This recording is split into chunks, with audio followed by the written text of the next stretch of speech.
us up to speed on this school, this basketball program, and this team in particular that's brought y'all to this point today where you get to, like I said, defend a new title in a new looking gym? Well, there's the gym does look beautiful. Like our athletic director, girls basketball coaches, and the assistant coaches have been working since the summer to get the gym looking great, and it really does look great.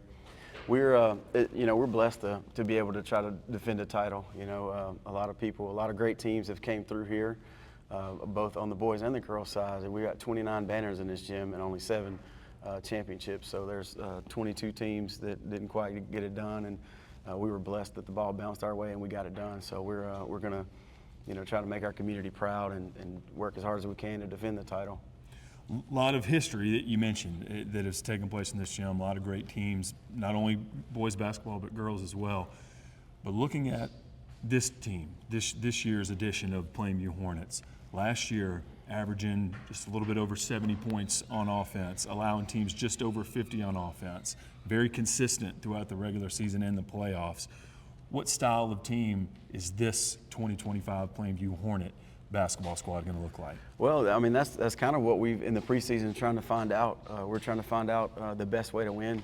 We have 7 seniors on this team, of which 2 was in the main rotation and another 2 or 3 got big minutes throughout the year last year. But that's what we're trying to figure out. And early in the season, we preached. A friend of mine from Houston just texted about something completely different, and he said progress over perfection. And I think that's a great theme for our season, because we don't need to look at this as we don't have to try to defend the title today. It needs to be defended every day. And that last year, the main goal was to be as good a team as we could be and have a chance at the end. And I think that's our mentality here.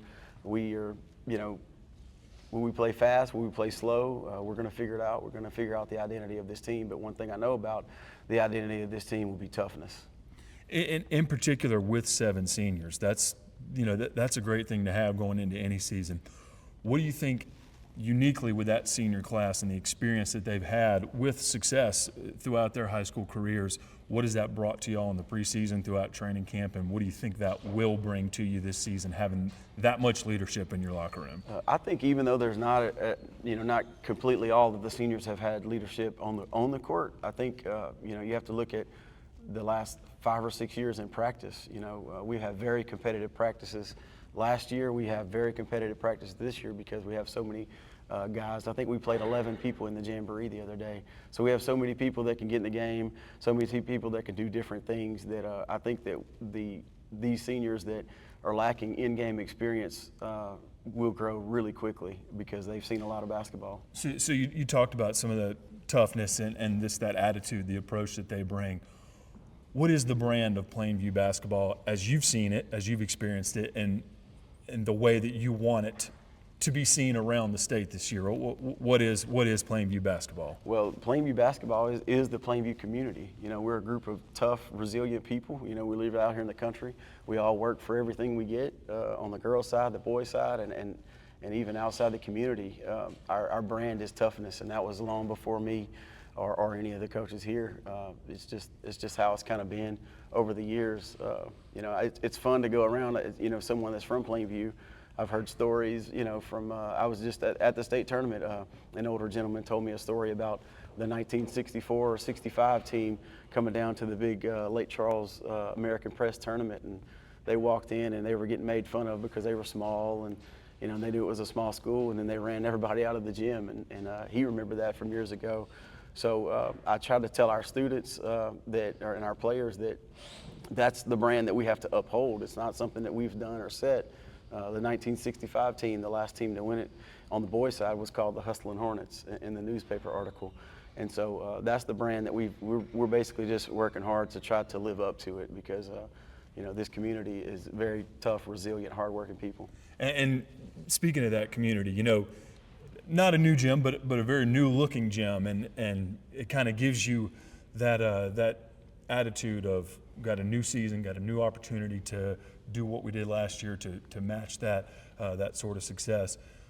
What does it feel like for you as a longtime coach here and as a member of this community to see a new gym that looks different than it has for so many years, and to see also the way that community literally pitched in hands and knees to get this thing looking as good as it does today. It really does look great, and you know, that's what I made the comment. I'm up in the classroom all day, and our PE coaches did some work here and there, and they did most of the labor on this, and they deserve the credit for it because it does look beautiful. But it's, you know, we have one of the best small school old gyms in the state. I mean, this gym has been here since the 50s. We actually kind of looked into what it would cost to build a new gym in the spring, and you know, it's just not financially feasible to even think about that. So it's the gym we have, and so, you know, just like everything else, we make the best of it, and we work hard, and you know, and we're proud of it. And look, you've got a lot of wins in this gym throughout the years. Let's talk about this season a little bit, particularly this early part as you get started. Get a great challenge against Wally to start the season. Got a 1-point win against them last season. How do you see that matchup going on the road to start the season with this new starting lineup as they'll get their first opportunity against another state championship caliber program? Well, it's going to be tough. You know, regardless, it's going to be tough playing at Zawali. I mean, that's what I told them the other day after the Jamboree, that now it's time to play games that actually matter and go against our record. And I told them the literal address of Zawali is one championship drive, and that's because, as far as I know, they're the most successful boys program in the state as far as state titles go. So it's going to be tough. You can't, you know, we're going to get to see where we're at for sure. They're going to win a lot of games, so win or lose, it's not going to hurt us. And our schedule's tough, and I think that all that matters is how good we are and how ready we are at the end of the season. You mentioned success, and you mentioned that tough schedule. What are you looking for during this early part before you get into district and kind of this tournament portion of the regular season? What are you looking for the most that will define success for you early on as y'all defend this title? Well, I'm looking for leadership from my two returners from last year.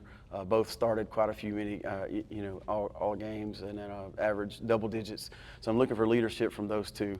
And I'm looking for you know, some of our other seniors to step up. We need a third scorer. We need a fourth scorer. We need people to settle into their role. And I need to see what we're going to look like, you know, when the chips are down, when things get tough, because, you know, we played a lot of games last year ahead, and you know, and so I need to see what it's going to look like when we're down and see if we're going to keep fighting.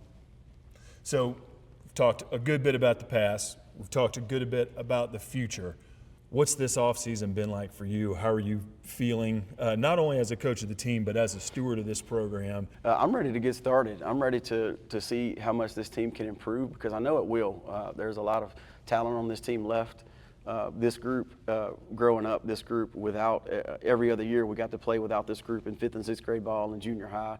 You get to watch them grow. And this group really moved the basketball. This group really played together. And this group was really resilient. We've always kind of been a little bit smaller overall. We're going to have rebounding struggles, but stuff like that can be fixed with effort. The way we shoot, we play fast. We shoot, you know, a lot of three-pointers, and that leads you know, an opportunity for offensive rebounds. Hopefully we can defend and get some turnovers and play Plainview basketball. Plainview basketball, no better way to put it. This program has got a brand that's worked, got a brand that took them all the way to the state championship last year, and Coach Dustin Howard and the Plainview Hornets will look to show off that brand all around the state this season. So, Coach Howard, thank you so much. Thank you. And wish you best of luck through the regular season.